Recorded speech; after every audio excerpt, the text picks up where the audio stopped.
Salut les gars, jour 173 pour que je réussisse dans le trading en partant de zéro.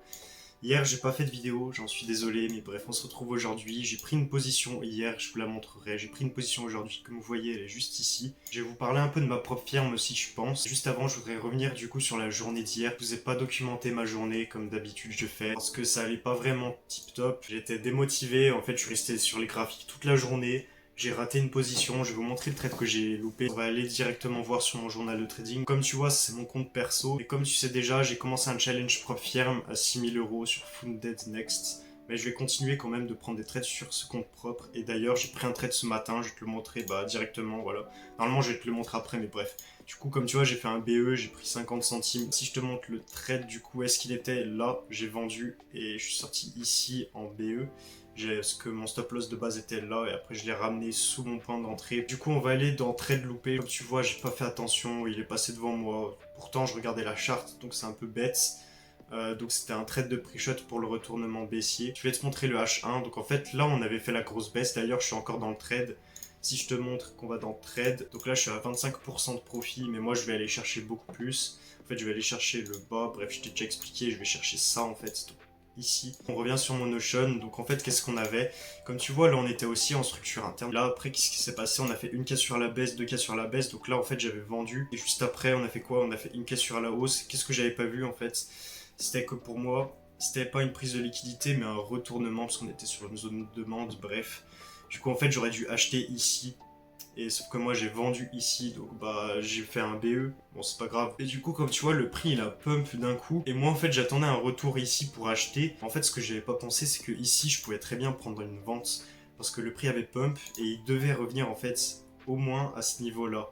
Donc il devait revenir là, donc en fait rien ne m'empêchait de prendre une vente là. Quand le prix revenait ici en bas dans ma zone acheteuse, je mettais BE et le but c'était de viser le bas ici. Là tu vois je me suis arrêté ici parce que c'était le bas de la structure interne. Mais j'aurais pu très bien viser le bas. On va voir en 5 minutes comment j'aurais pu prendre la position. Là tu vois qu'on a eu le gros pump, ok. Et là qu'est-ce qui s'est passé? Bougie baissière, bougie haussière, boum, une cassure à la baisse. Après tu vois qu'on a eu une deuxième cassure, market structure shift on m'a fait. Du coup là on a eu un petit retracement, hop.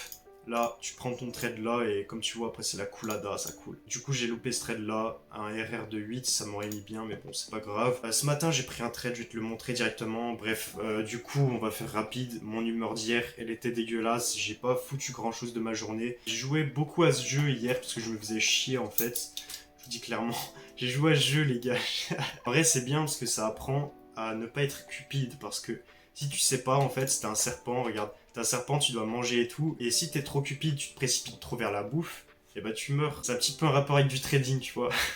Bref, les gars, hier j'étais un peu démotivé, j'ai pas fait d'idée. En vrai, je m'en voulais, je suis désolé. J'espère que vous m'en voulez pas. En vrai, c'est plutôt à moi que je m'en veux. Et vous, je pense que vous en foutez un peu. Et bref, du coup, hier, le trade, je vais te le montrer. Donc, c'était ici, voilà. Donc, j'ai vendu ici, pile en haut de la mèche. Et je suis sorti ici, je me suis mis BE. Je suis vraiment rentré au meilleur endroit. Et tu vois qu'aujourd'hui, c'est pareil, je suis vraiment rentré au meilleur endroit, genre sur la mèche. Après, hop, le prix s'est retourné d'un coup. On va voir ça sur mon journal de trading, tu vas pouvoir mieux comprendre. Donc, c'était ce trade-là. Et comme tu vois, du coup, je suis rentré comme ça. Donc là, je suis rentré sur la mèche. Pourquoi? Parce que là, il y avait une zone en N1. Notre structure, elle a été comme ça. Tac, tac, tac. Et boum, je trace un trait. Je suis rentré pile ici. Et surtout, ce que je fais, les gars, je trouve c'est important. C'est que je mets un apprentissage. Le but, c'est que j'apprenne quelque chose de chacun de mes trades. Là, bien faire attention à ce que le prix me fait. C'est ce que je vous ai dit. En fait, on avait une cassure sur une zone de demande. Regardez si je vous mets le H4. En fait, ici, là, on m'avait cassé ici par le haut. Vous voyez, on me casse cette mèche là parce que la structure elle est comme ça, tac, tac, tac, tac. Là on me casse. Du coup, là le but c'était d'acheter pour aller chercher le haut. Ça aurait pu se passer différemment, mais j'ai appris encore une fois. C'est vraiment ça le principal, c'est d'apprendre. Et du coup, on va passer maintenant au trade d'aujourd'hui. Donc pourquoi j'ai vendu ici là-haut? Même si je pense qu'en vrai, on va aller chercher ça. On va aller chercher cette liquidité comme ça pour potentiellement faire soit ça. Mais moi je verrai plus ça du coup, donc peut-être cet après prendre un achat ici. Ça sera sûrement soit dans cette vidéo, soit dans la prochaine que vous verrez du coup l'achat que j'ai fait, ou je sais pas, on verra. Mais du coup abonne-toi si tu veux savoir la suite. Et bref, du coup en fait là j'aurais dû faire ma vente hier que j'ai loupé. Du coup on était comme ça. Donc là tu vois qu'on me casse à chaque fois et on revient dans ma zone vendeuse. Et là, le but, c'était hop, de revenir là. Là, c'était ma zone vendeuse, tu vois, ma zone. Et là, bah, le but, c'était de casser vers le bas. Et là, vous allez vous dire, pourquoi j'ai pris cette zone-là? Là, tu vois qu'on était baissier, on était comme ça. Et là, on fait un déséquilibre. Le but, c'était que ça revienne dans cette zone-là, mais j'ai pas pris cette zone. Et en fait, ici, comme tu vois, je l'ai déjà expliqué dans une vidéo, mais ça m'a pas fait de mèche. Et du coup, souvent, le prix revient. Donc, c'est pour ça que j'ai pris la mèche comme ça. Et du coup, là, on a fait un MSS aussi en M5. Et hop, le prix, il est revenu. Là, je l'ai pris en sell limite. Après, hop, il m'a cassé, sauf qu'il me cassait très légèrement. Donc, en vrai, je m'attendais à ce que ça revienne, mais bref. Du moment qu'il m'avait fait une cassure comme ça, là, je me suis directement mis BE. Donc, j'ai mis le stop loss ici. Et je me suis fait sortir du coup à 10h25. Ah oui, je voulais vous parler de la propre firme, les gars. Du coup, on va aller voir ça. Et sur mon compte Funded Next, là, tu vois que j'ai une balance de 6000$. Donc, j'ai pas encore fait de trade dessus. Je pense cet après-midi, s'il y a un setup, je le prendrai sur ce compte-là. J'ai le MT5 qui est ouvert avec le compte. Là, tu vois que j'ai déjà tout paramétré. J'ai mon position sizer qui calcule mes lots automatiquement. Là, mon solde qui est de 6000$. Voilà, j'ai tout qui est en place. Donc, reste plus qu'à trader. Je vous documenterai tout ça. Du coup, ce qui est mieux sur Funded Next, c'est que déjà, c'est moins cher que FTMO. Mais aussi, en fait, la première phase, c'est pas 10%, c'est 8% de profit qu'il faut faire. La deuxième phase, c'est 5%. Après, tu peux prendre en une phase.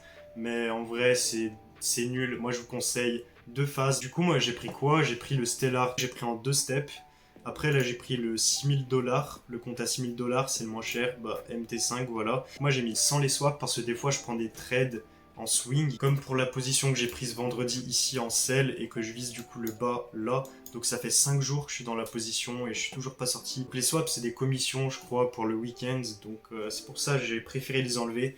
Ça rajoute 10% au prix, mais bon. Voilà pour le compte, les gars. Donc, on verra bien ce que ça donne. Là, comme tu vois, j'ai paramétré mon Notion aussi. Solde actuel, 6000$. Donc, il reste plus qu'à rentrer les trades dedans.